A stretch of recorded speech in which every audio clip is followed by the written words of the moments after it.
Lexus RZ 1025 review. How can you separate your battery electric crossover from so many others? Fill it full of interesting and novel technology is a common response, and one that Lexus has indulged. And with its updated RZ, the brand's plush, EV that's been hacked about with a blade has been given a new lease of life. With Lexus and Toyota engineers improving the car's efficiency and using it as a springboard for some new driving technolo. Geez, so does it all work? Pros: balanced ride, steer-by-wire feels intuitive, impressive material quality, good space. Cons: interior annoyances, steer-by-wire yoke is badly laid out. Manual shift is flawed. What's new?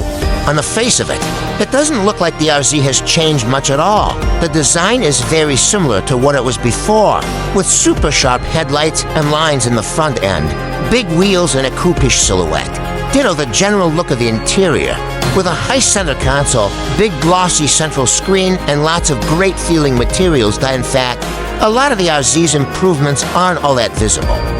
The battery pack and electric motors have seen improvements in efficiency, the same tweaks that are applied to the Toyota bZ4X, with new battery cooling and a slightly denser pack, as well as e-Tron motors that have been designed to reduce energy losses as much as possible.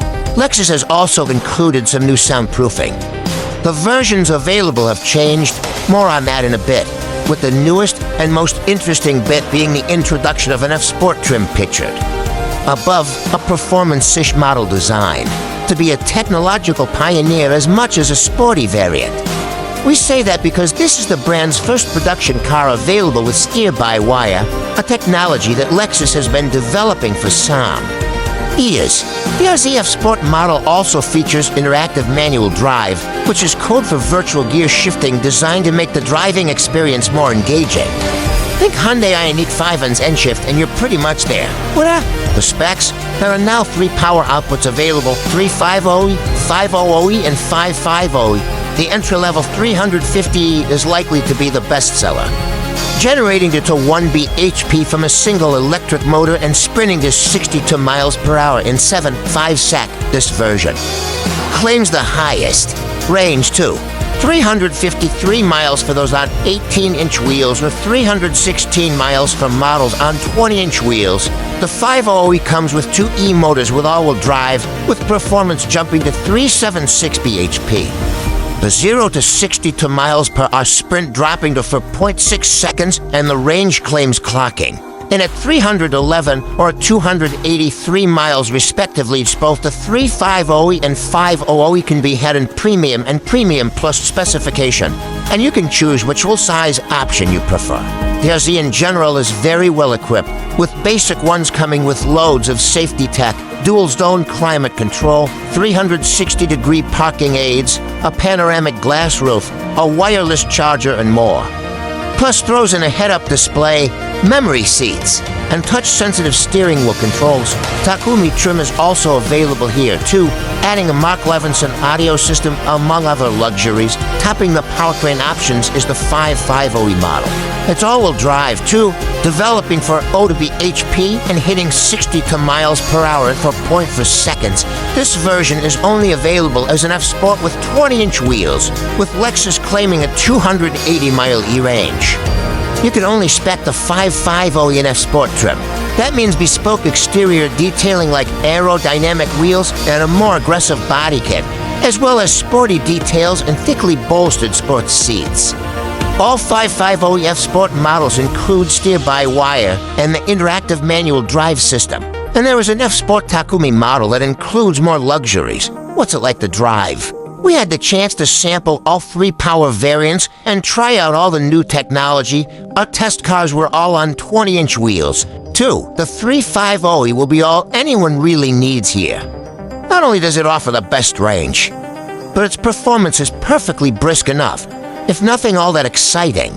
There's little difference between the 500E and 550 in terms of outright grunt, mind you, but both will offer you sports car-like acceleration for sports car-like money, as for improved efficiency. Our real-world test runs netted ruggedly 3.8 to 3.9 miles per km, regardless of powertrain option on a mix of motorway, country roads, and urban town driving. That's a lot better than the pre-Flawed RZ. Non-F Sport models ride rather well, treading the balance between floaty softness and over-sharp harshness over rough tarmac rather well. F Sport ones do naturally ride harder, but there's a welcome lack of brittleness to the ride setup. If anything, the tires are noisier than we'd like, introducing some roar at motorway speeds that spoils the ambience a bit. Standard steering versions are. Fine, there isn't a great deal of weight to the setup, and it's a bit numb to chuck into a corner. In fact, the regular RZ is all a bit anodyne to drive, perfectly fine, but not really that distinctive. That is, of course, if you're not driving the F Sport model with its interesting technological additions.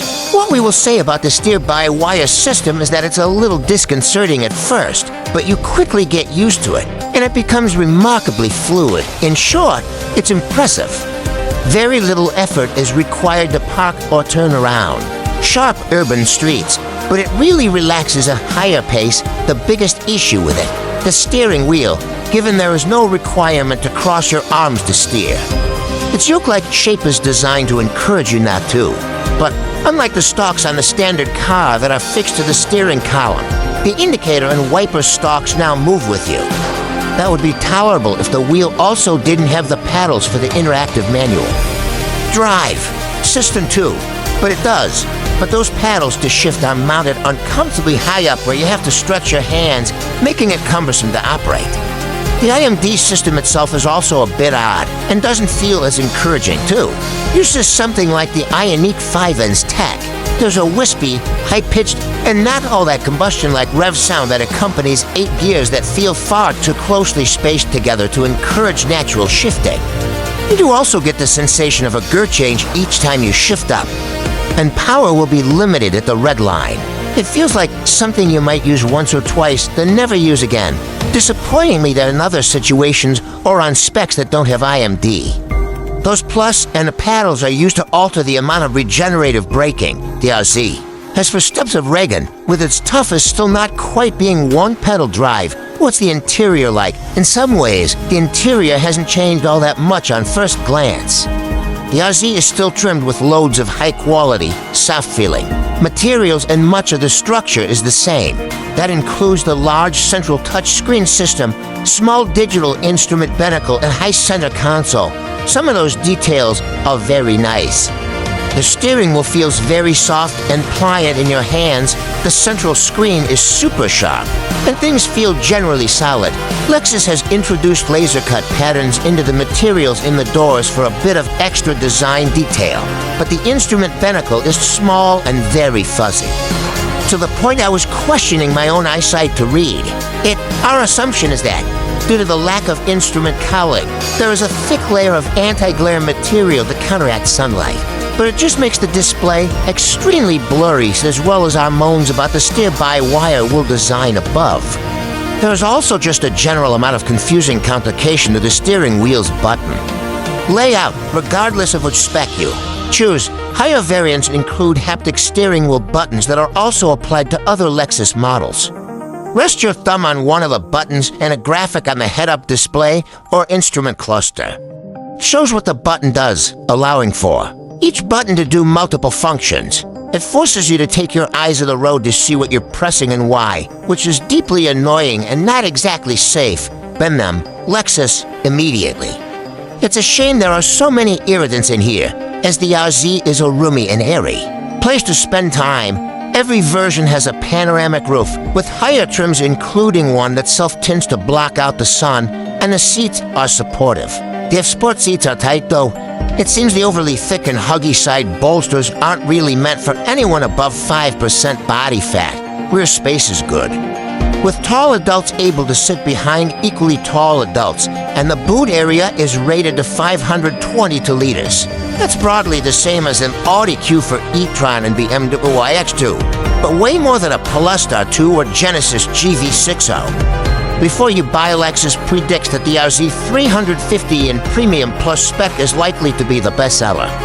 In the UK, offering the longest range. So long as you spec the smaller 18-inch wheels and plenty of equipment, we'll have to hang on for a bit for UK prices. But we do know that the RZ will go on sale towards the end of 2025 in the UK. Lexus UK says it aims to be competitive with a lot of the RZ's competition, namely cars like the Polestar 2, Audi Q4 e-Tron, Genesis GV60, and BMW X2. That said, we expect the F-Sport model, with all its performance and niche technology, to push north of 60,000 pounds. More than something like a Polestar to dual motor with the performance pack. Verdict: Lexus RZ's biggest gripe of the RZ is that it's held back by an interior that can feel complicated or just weird to operate. The yoke steering wheel for the by-wire tech needs a serious rethink. The haptic buttons attached to it are infuriating to use, and the hard-to-read instruments feel bizarrely low quality for a premium car. There are real benefits to being a technology pioneer sometimes, but one of the drawbacks is that you might get things wrong, which is frustrating because many of the RZ's fundamentals make it feel like a much more competitive car than it was prior. It's reasonably efficient, smooth to drive, has loads of room, feels impressively well built. Lexus engineers seem to have cracked steer-by-wire, too, with a fluid system that is easy to master after a few miles. A lower-spec one with conventional controls might be less interesting, but it'll also be less awkward.